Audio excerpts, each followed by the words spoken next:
Welcome to the Aquaspresso Coffee Academy. Today I'm going to be giving you 5 tips how to get the most out of your automatic coffee machine.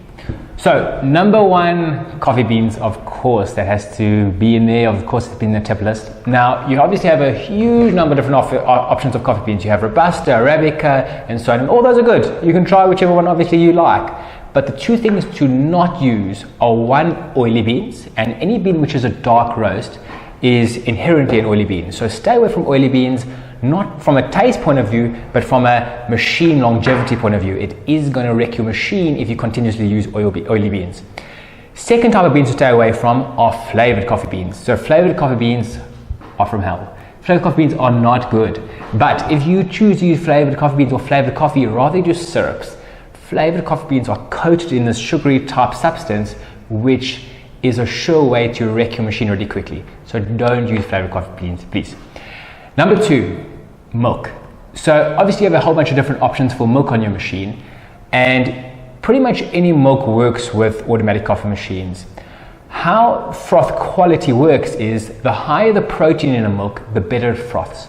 So actually, contrary to almost what intuition is, that the lower the fat in the milk, the better the froth, because as a whole it has more protein. So skim milk is your best frothing milk. But people that didn't really grow up with the taste of skim milk, aren't used to the taste of skim milk, don't like it. They obviously find it too watery. So the best compromise with milk, try go for a 2%. Number 3, cleaning. Now, I wish you could put a machine, plug it in, and you have great coffee every day and you never have to do anything else but press a button. But automatic coffee machines have many moving parts. There's beans going in there, there's a lot of ground stuff in there. You do have to unfortunately clean it. So either you've got to go through cleaning cycles with tablets, or you've got to go through descaling cycles, or you've got to use filters in your machine. So cleaning is something which is essential to machines and unfortunately unavoidable. Number 4, so coffee is 98% water. So obviously the coffee you use makes a huge difference to your quality of coffee, but water is almost as important. So you have a whole bunch of different water options out there. You have tap water, mineral water, and purified water as your main 3 subsets. Now, the worst one of all to use is actually a mineral water. Mineral water, number 1, has a lot of minerals, it has very high TDS, and that can, over time, destroy your machine, often much quicker than tap water even.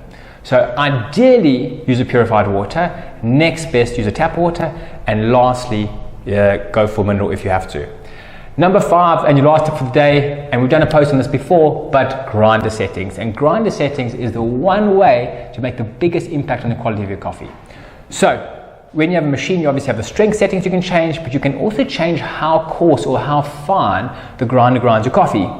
So how it works, the coarser you grind it, the less compact your coffee is, and the easier the water runs through your coffee, which results in a quicker extraction, but a much less flavorful extraction. So if you want to pump up all the flavor, and unfortunately one of those flavors that comes through is bitterness, but if you want to get as much flavor as possible out your coffee, put it on the finer setting, try run a coffee through there, and you won't believe the difference of your quality of your coffee coming out like that. Those are our 5 tips. Hope you find it helpful. Let us know what you think. Thanks so much. Thank you for tuning in to another Aquaspresso Academy video. Please let us know your comments, and please subscribe more to learn more about coffee.